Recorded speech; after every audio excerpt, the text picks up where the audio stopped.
En general, los microminerales son la mayoría de todos cationes. El único que es anión es el selenio. Eh, Como le había dicho, principalmente los microminerales se suplementan o el requerimiento está en partes por millón o miligramos por kilo. Y, y hay distintos tipos de microminerales. Vamos a empezar con el zinc, que para mí es el más importante de todos, junto con el cobre. El zinc es súper importante, es en general el micromineral de elección para suplementar. Todos los microminerales son cofactores de metacoenzimas.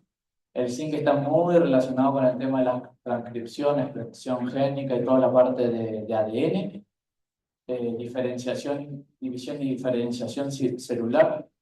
El zinc es súper importante en todos los tejidos que tienen alta tasa de replicación, sea piel, sea mucosa intestinal, todo lo que se multiplique, todo el tejido, cualquier tejido que se multiplique rápido necesita muchísimo zinc, porque básicamente el zinc actúa a nivel de ADN y de diferenciación celular. Eh, Obviamente, si hablamos de piel, hablamos también de tegumentos, de pezuñas, y todo esto, eh, por lo cual actúa en el proceso de queratina tanto de la piel como de las pezuñas.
todo si no están bien calibradas las máquinas, por lo cual la cantidad de heridas que se causan a nivel de pezón por este tipo de ordeño es bastante, puede llegar a ser bastante complicado, y lo que hace el zinc es ayudar a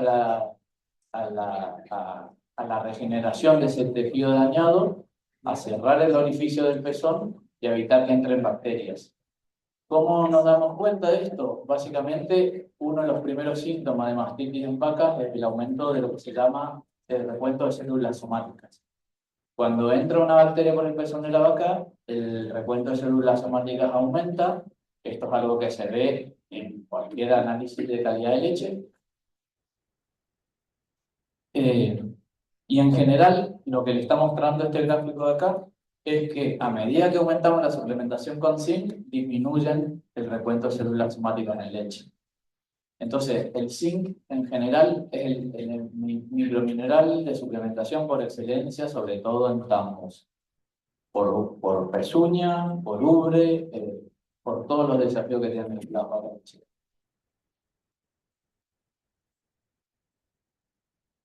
Ahora no toca.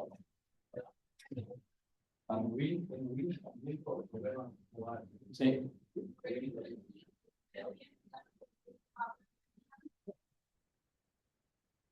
Totalmente. Se pueden dar en conjuntos. Mi recomendación, obviamente, siempre, y lo vamos a ver un poco más adelante, es evaluar qué cantidad de zinc tenemos en la ración.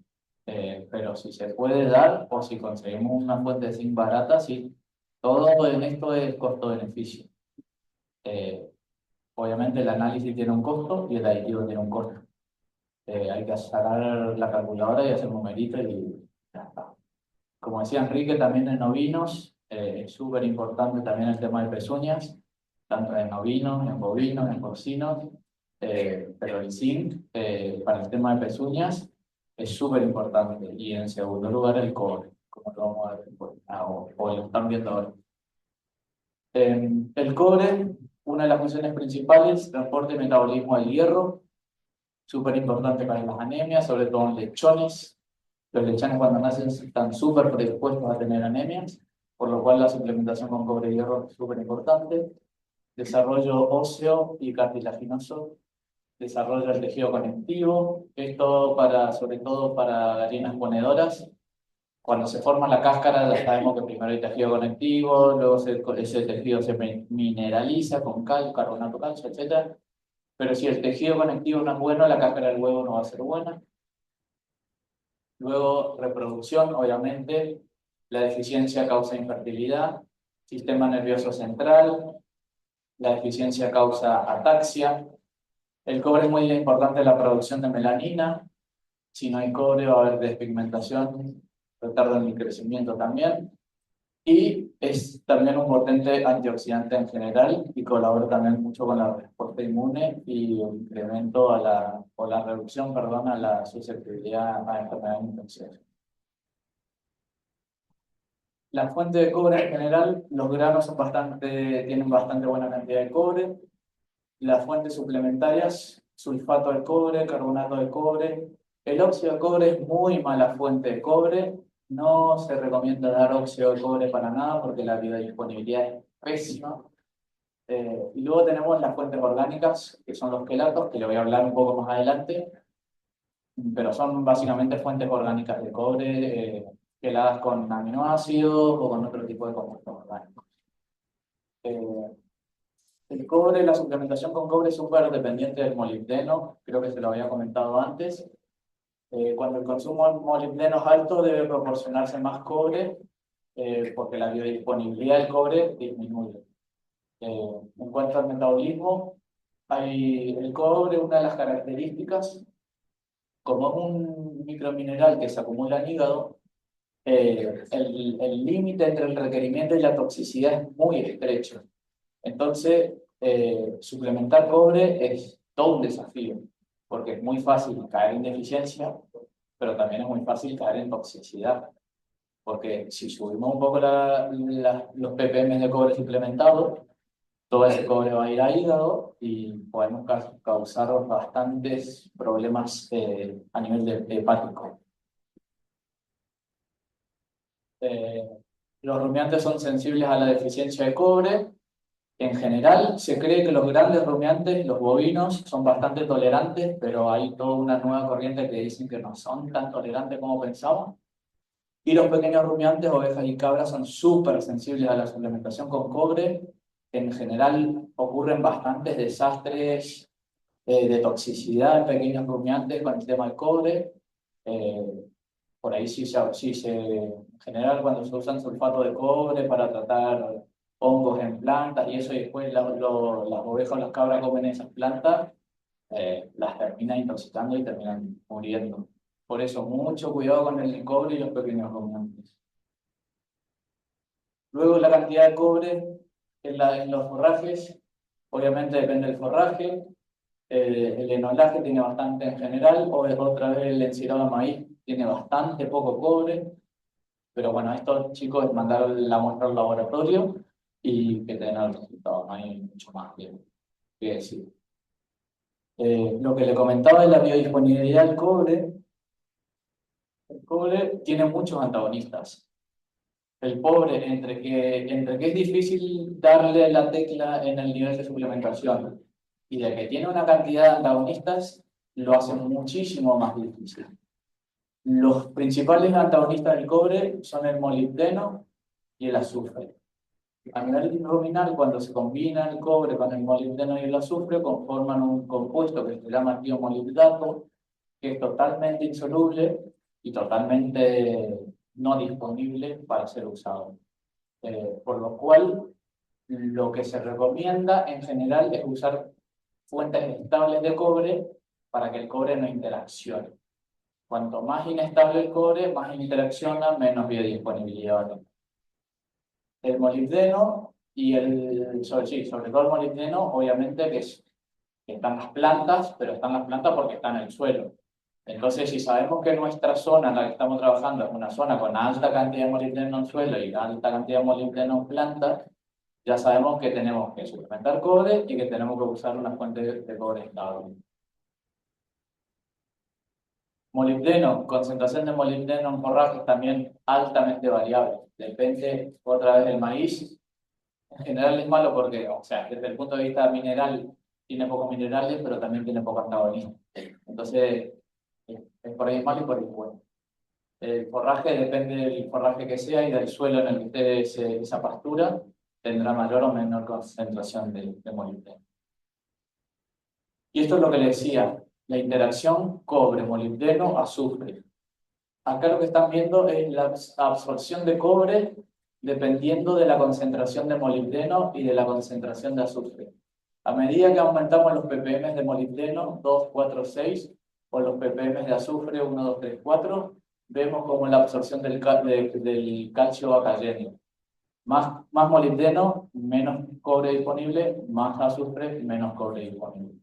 Por eso, yo siempre digo, cuando vamos a suplementar cobre, hay que tener en cuenta 10.500 cosas. Niveles de sensibilidad de la especie, cantidad de molibdeno, cantidad de azufre, y no solamente estos dos, porque el otro antagonista del cobre, es el hierro.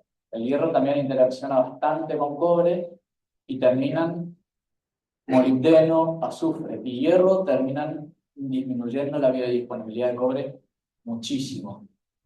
Ahí lo que estamos viendo también es absorción de cobre en dos dietas, con alto y bajo hierro y con alto y bajo azufre. Al final, lo que se recomienda, hay fórmulas como esta que te recomiendan la cantidad de cobre a suplementar teniendo en cuenta la cantidad de molibdeno, la cantidad de azufre y la cantidad de hierro en general. Esta no tiene hierro, pero creo que hay otra que tiene hierro. Entonces, en general, la recomendación es, si van a suplementar cobre, tengan en cuenta todos los antagonistas porque son bastantes y afectan bastante. ¿Qué es lo que pasa cuando no hay antagonistas y suplementamos mucho cobre? Toxicidad. El cobre es súper tóxico, súper hepatotóxico. Lo que se llama, el síndrome se llama envenenamiento crónico por cobre. Es una acumulación lenta de cobre en el hígado durante periodos largos. Es muy difícil de diagnosticar porque en general no tiene mucha sintomatología. El cobre, si queremos evaluar estatus de cobre en sangre, el nivel de cobre en sangre es siempre igual. Es súper estable. Entonces, tomar una muestra de sangre para evaluar el estatus de cobre no tiene mucho sentido. Solo. Generalmente lo que se hace es analizar cobre, analizar ceruloplasmina y analizar una o dos o tres enzimas son cobre dependientes para ver si el estatus en general es bueno o no. Pero analizar solamente cobre en sangre no te da demasiada información. Es una intoxicación silenciosa, muchos casos están subestimados y, como les decía, causa daño en el hígado, efecto negativo en el desempeño, ganancia reducida. Y en la última etapa, si seguimos suplementando cobre, llega un momento que el hígado se sobrecarga de cobre, el hígado se termina liberando el cobre a sangre, ese cobre causa una hemólisis, rompe todos los eritrocitos y el animal termina muriendo. En general, como les decía recién, los bovinos se piensa que son bastante tolerables, pero en general no se tiene muy claro cuál es el nivel de tolerancia que tienen. Y como les decía recién, los pequeños rumiantes son súper sensibles a la intoxicación con cobre.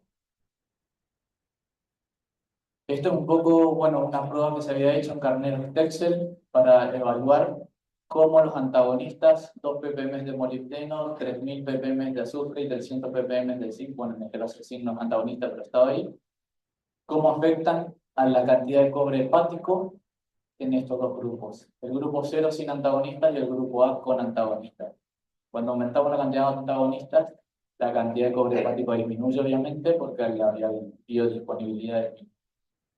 Y esta es una enzima que es un marcador de daño hepático y a medida que tenemos más antagonistas, tenemos menos daño hepático.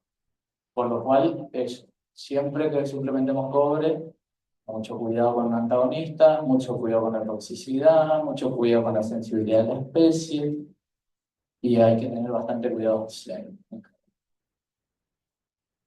Bueno, pasamos al hierro. El hierro es bastante sencillo.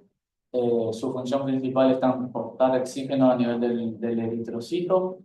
La deficiencia principal es la anemia. Sin embargo, también actúa a nivel metabólico en general de los nutrientes. Pero en general, la principal especie en la que se suplementa hierro es en lechones para evitar la anemia de los lechones cuando son chiquitos.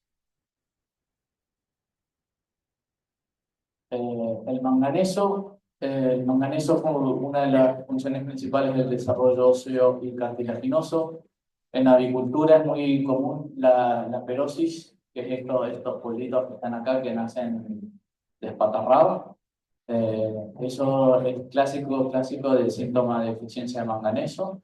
En cuanto a la reproducción, hay varias pruebas hechas para evaluar la deficiencia de manganeso, cómo afecta a la reproducción, y en general es bastante evidente, sobre todo en rumiantes. Procesos inmunológicos, mayor susceptibilidad a infecciones, bueno, coagulación sanguínea también. Esta es una tabla, otra disculpa que está en inglés, porque no lo pude traducir, que es en base al síntoma, cuáles son los minerales principales que hay que tener en cuenta. El primero es reducción del consumo. Como yo le había dicho, uno de los principales minerales que actúa a nivel de consumo es el zinc. El zinc está muy relacionado con la producción de leptina y la saciedad, la regulación de la saciedad y el apetito a nivel del animal. Entonces, zinc es uno de los más importantes a suplementar.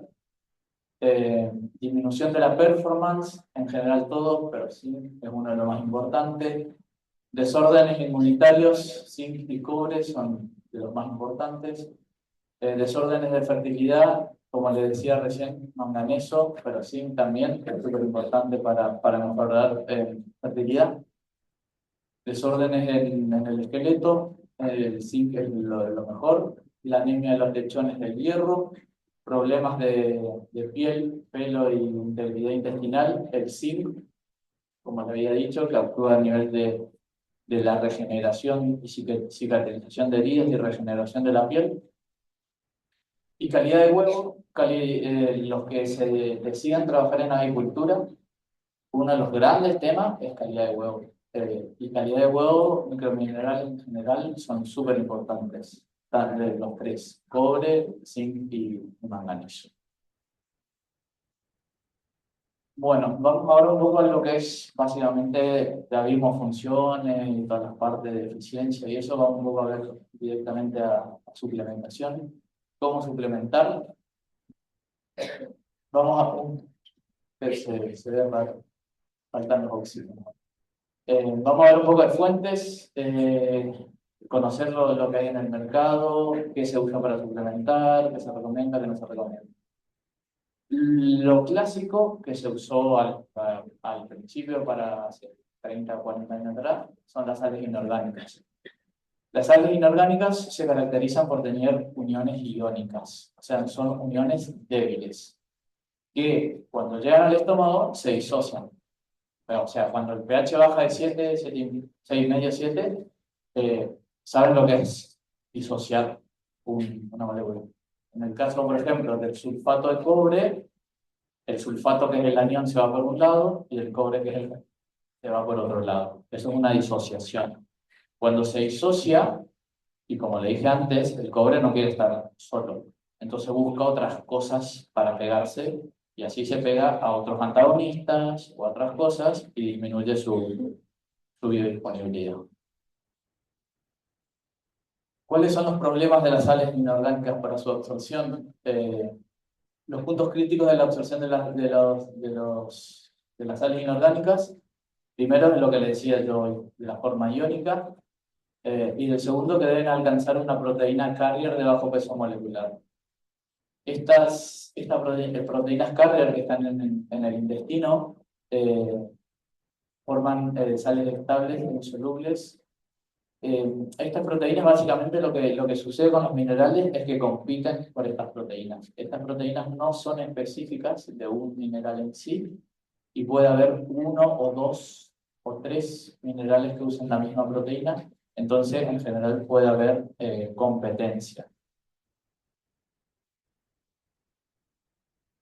Luego, digamos, lo nuevo, que no es tan nuevo, porque tiene 20 años por lo menos en el mercado, son los minerales orgánicos. Estos se van a cansar de ver cuando salgan a trabajar. Están llenos, las premezclas están llenas y hay mucha gente que trabaja con esto. Es un poco paradójico decir minerales orgánicos, porque los minerales son inorgánicos, pero se llaman así, se llaman minerales orgánicos porque están quelados con un compuesto orgánico. Como yo le decía hoy, la sal inorgánica está el sulfato, o el óxido, o el cloruro, con el cobre, o sea, el anión con el catión. En este caso, el catión está con otro compuesto que no es un anión. Está cargado negativamente, pero es un compuesto orgánico.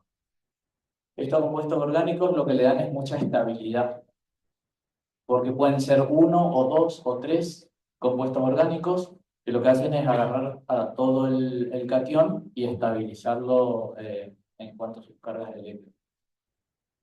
Dependiendo de lo que esté quelado, se llama de diferentes formas. Tenemos, por ejemplo, un quelato de metal, que es un aminoácido específico. Esto que está en azul no se ve, pero es un zinc. Por ejemplo, si está unido a la metionina, es un metioninato de zinc. Si está unido a la glicina, es un glicinato de zinc. Si está unido a un aminoácido inespecífico, es un quelato de zinc, de aminoácido.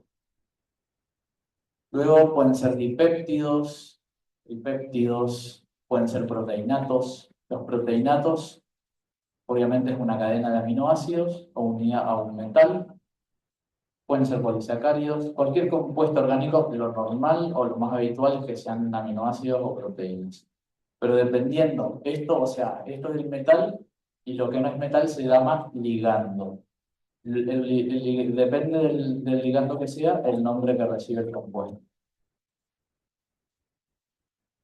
¿Cuál es el beneficio de los minerales orgánicos? Primero, que por su estabilidad no se disocian, o sea, llegan al estómago y no se separan, eh, pero a comparación de lo que pasaba, esto sucede básicamente, pero, no, creo que me olvidé de poner acá. Esto no sucede porque así como las sales inorgánicas tenían uniones iónicas, los minerales orgánicos tienen uniones covalentes. Tienen dobles uniones y con dos moléculas, y eso le ayuda a la estabilización. Entonces, no se disocia, perdón, al no disociarse, no reacciona, y luego, a nivel intestinal, los minerales se absorbían por los carriers de los minerales, pero los quelatos o minerales orgánicos se absorben por los carriers del aminoácido. O sea, es como que llega una metionina, se absorbe por el carrier de la metionina, pero bueno, va ligado a un pobre box.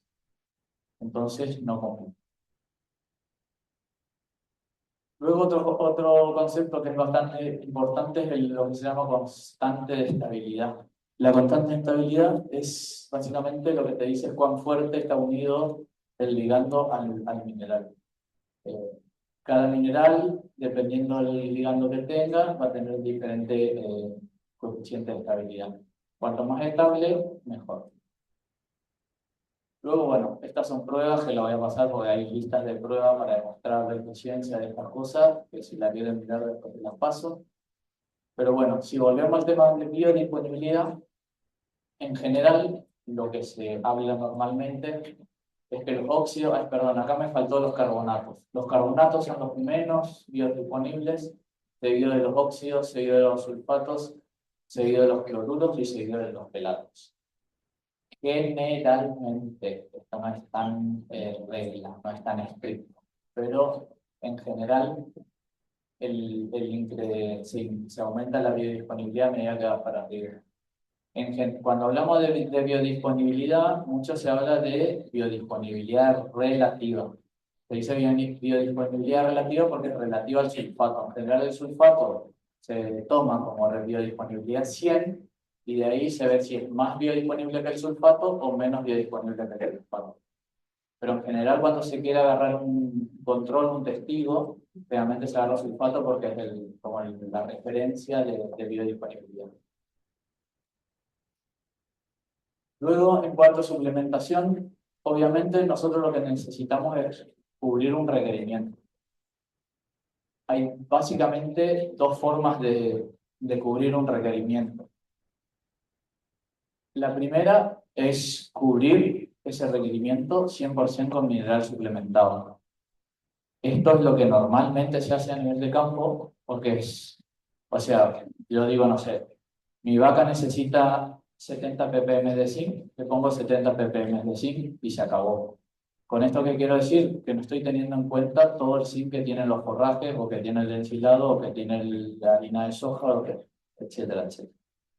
Es yo le llamo suplementación clásica, porque no se tienen en cuenta los minerales nativos.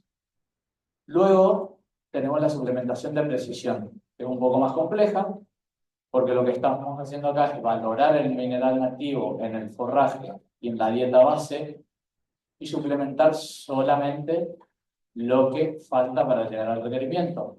Esto es un poco más complejo porque necesitamos evaluar qué cantidad de minerales tenemos en la dieta base, mandar al laboratorio, tomar muestras, mandar al laboratorio, esperar que esté el resultado y decir, bueno, tengo esta cantidad de calcio, esta cantidad de fósforo, etcétera, etcétera, y voy a suplementar solamente lo que me falta. Como dije recién, esto es una cuestión de costos. El laboratorio tiene un costo, el aditivo tiene un costo, y hay que ver qué es más barato. Las dos son totalmente válidas. No es que una es mejor que otra. Esta es más sencilla y esta es un poco más pro, digamos. Sí. Sí, voy a hacer una pregunta que llegó acá en el Zoom. En principio, a ver si consigo verla toda.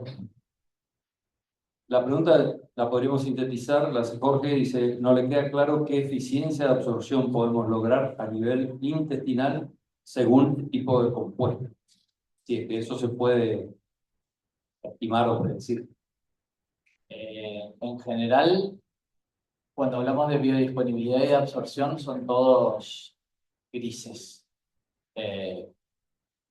Lo que yo le había mostrado antes de esto es bastante genérico. O sea, se dice que estos son, o sea, hay pruebas, hay muchas pruebas que son las que yo le había mostrado antes, todas estas listas de pruebas, que esto no es ni la 10ª parte de las que hay, pero en general es muy difícil decir esta fuente es más biodisponible. La única forma es hacer una prueba a granja, agarrar un grupo, si hablamos de agricultura, para agarrar un grupo de pollos con un aditivo, un grupo de pollos con el otro aditivo y evaluar parámetros productivos, estatus, o sea, tomar muestras de sangre o otro tipo de tejidos y evaluar el estatus mineral. Es la única forma un poco más objetiva de evaluar. Como le decía, la biodisponibilidad relativa es relativa a el sulfato. Porque mucha gente dice, ah, qué bio, o sea, si yo le doy 100, ¿cuánto absorbe? ¿80? ¿90? Digo, no, no es así. O sea, vos tomás el sulfato como 100 y puede tener una biodisponibilidad de 120, 130, si es un poco más biodisponible que el sulfato, o puede ser un poco menos, si es menos, si hablamos de un óxido o de un carbonato. Pero si querés tener certeza, la única forma es hacer una prueba.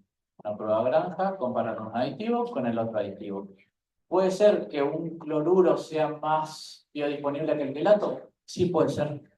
Esto es general, esto es a grandes rasgos.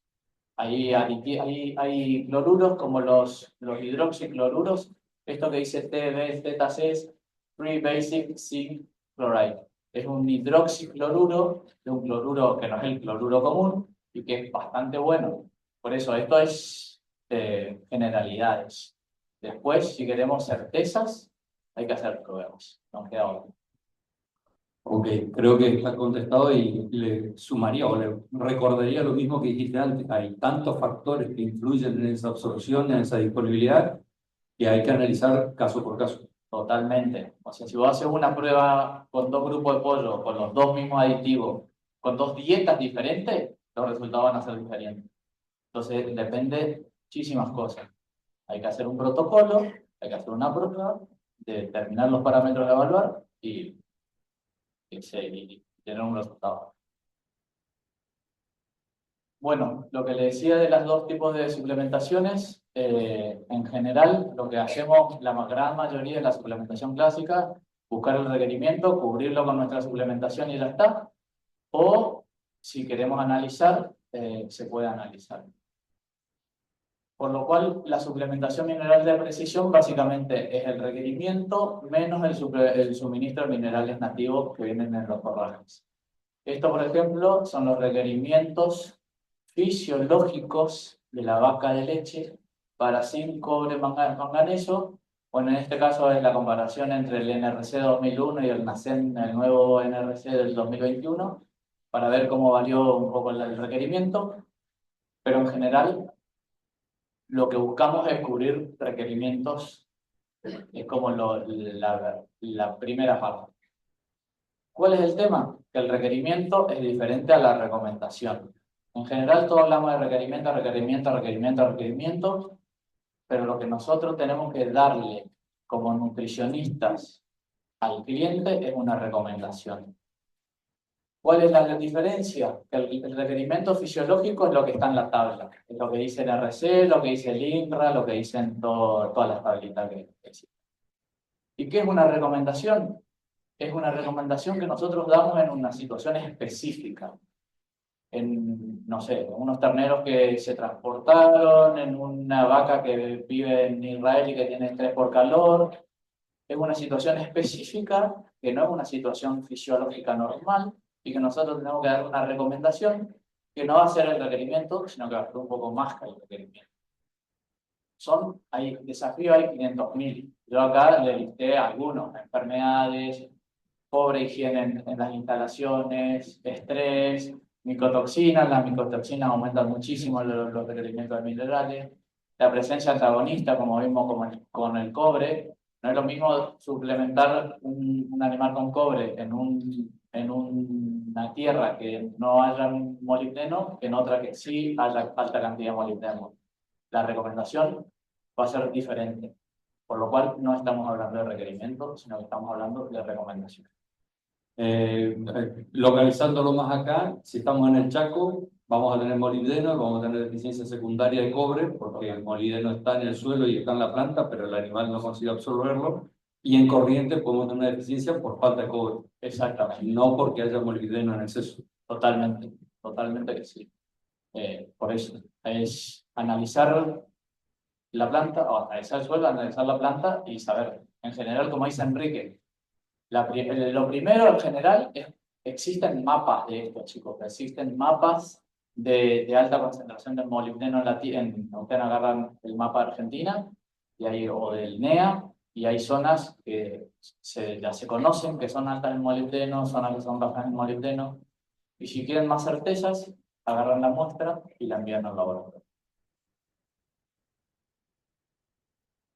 La suplementación de minerales nativos, como le decía yo, depende de la planta, depende del suelo, depende muchísimo del suelo, del pH del suelo, del nivel de fertilización. Yo le decía, hay mapas, sí hay mapas, pero dos granjas o dos establecimientos en Chaco, uno que fertilice y otro que no fertilice, el perfil de microminerales del suelo y la planta va a ser diferente. Entonces, ahí, perdón, pero a la mierda el mapa, porque en realidad, si uno tiene una forma de trabajar y otro tiene otra forma de trabajar, va a ser totalmente diferente. Por lo cual, si queremos certeza, laboratorio, no nos queda otra. En cuanto al clima, también afecta. La fenología, como hablamos hoy, fenología y estructura de la planta también afecta. Todo esto lo único que hace es aumentar la variabilidad. O sea que vayamos a Chaco y que agarremos 3 muestras y analicemos el molibdeno y uno nos dé 1, el otro nos dé 5 y el otro nos dé 10. Muy variable, muy variable. Por lo cual, usar tablas de composición es muy fácil, pero tampoco nos está diciendo demasiado. O sea, sí podemos usar para orientarnos, pero no como una verdad absoluta. Si queremos verdad absoluta, hay que ir al laboratorio. Luego, en el laboratorio, ¿qué es lo que se hace? Hay muchas formas de medir minerales en el laboratorio. Puede ser química húmeda, puede ser espectrometría de masa, puede ser el NIR, el rojo cercano y el infrarrojo cercano, fluorescencia de rayos X, todos tienen precisiones diferentes, tiempos diferentes, costos diferentes, obviamente depende de dónde estés. Lo único que le voy a recalcar de acá, primero, es que normalmente no se analizan minerales. Generalmente cuando analizamos raciones vamos toda la parte orgánica, proteína, almidón, bla, bla, bla, todo, pero después todos nos olvidamos de los minerales. En general no se analizan. Después, hoy en día está muy en boga el uso del NIR para analizar raciones. Sí, perfecto. Pero la precisión del NIR para analizar minerales es malísima. No se puede confiar en un resultado de minerales de un NIR, porque la precisión es baja, porque no es la metodología adecuada para evaluar minerales en alimentos para animales. Por lo cual tenemos que ir, si queremos algo medianamente rápido y bueno, el X-ray, la fluorescencia de rayos X va muy bien, o la espectrometría de masas tarda un poquito más, pero es espectacularmente precisa. Y costo, bueno, dependerá del laboratorio y del país. Así que bueno, para ir terminando, lo que decía Enrique hoy, tenemos que hacer coincidir la recomendación, el requerimiento o la recomendación en base a todas las cosas que hablamos, situación específica, la higiene, los desafíos, la presencia de enfermedades, etcétera, etcétera, con todos los aportes de minerales, sean de la planta, o sea, sean del forraje y de los concentrados, o sean de los aditivos que estamos poniendo. Teniendo en cuenta deficiencias del suelo, antagonistas, biodisponibilidades, costos. Pero una de las cosas más importantes, sobre todo respecto a suplementos y aditivos, es saber leer etiquetas de premezclas. Es esencial, porque ustedes, los que sean nutricionistas, van a ir al campo y el cliente va a decir, yo le estoy dando esta premezcla. Y le van a dar una etiqueta. Si ustedes no saben leer todo lo que está acá, qué compuesto es, qué biodisponibilidad esperable tiene, qué cantidad, a qué dosis va, van a estar perdidos. O sea, ustedes van al campo y lo primero que tienen que saber es leer una etiqueta. Saber qué es esto, o sea, qué son materias primas, qué son aditivos, a qué concentración van. Esto es el primer paso cuando suplementamos. Saber leer la etiqueta y saber dar una recomendación. Primero, saber decir si esto está bien o no. Y luego, si no está bien, qué recomendaciones vamos a dar. Así que bueno, el mensaje final. Cada mineral tiene su función específica, sin embargo los síntomas de deficiencia a veces son bastante poco específicos, sobre todo si hablamos de vitaminas hidrosolubles y cosas. Hay a veces que son específicos, pero en general no tanto. Hay varias fuentes de minerales, tanto nativos como suplementados, por lo que hay que conocerlo muy bien, y sobre todo el tema de biodisponibilidad es esencial. Como le dije antes, biodisponibilidad no es solamente del aditivo, es de la dieta, del animal, es un concepto dinámico y tenemos que tener en cuenta todo. Los requerimientos fisiológicos lo vemos en las tablas, pero las recomendaciones son las que realmente nosotros nos vamos a enfrentar en el día de mañana. A mí no me sirve nada saber que el requerimiento de la vaca son 60 ppm de zinc, si en general vos te vas al campo y nadie recomienda 60 ppm de zinc, todos recomiendan 80, 90, 100, pero no es requerimiento, es recomendación. Por eso tenemos que identificar la situación, ser conscientes de los desafíos, ser conscientes de las situaciones y saber tratar de dar la mejor recomendación. Analizar los minerales nativos en las materias primas para mí es clave. Si queremos hacer suplementación de precisión, tenemos que saber con las materias primas con las que estamos trabajando. Y para hacer suplementación de precisión, solamente aportando aditivos para cubrir los requerimientos. Sobre todo si trabajamos con aditivos caros, hay que usar la menor cantidad posible. Solamente cortar lo que ya tenemos y poner solamente el poquito para llegar a la reconcentración. O si usamos aditivos baratos, nos podemos ahorrar el laboratorio y cubrir directamente todo con el mercado. Y eso es todo. Muchas gracias.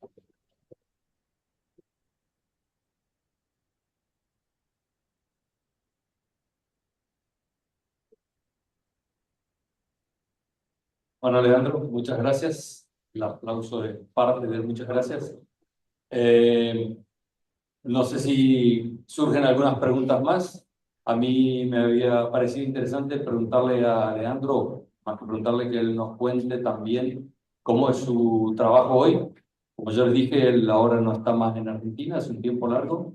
Entonces, me parece que por ahí, como para que ustedes también tengan una perspectiva de posibilidades de laburo, opciones que uno tiene siendo profesional, que me parece que por ahí no todas se la ven, y sobre todo cuando estamos en el inicio de la carrera, me parece que estaba bueno que él cuente un poco su recorrido y qué es lo que está haciendo hoy, que va a ser útil para todos.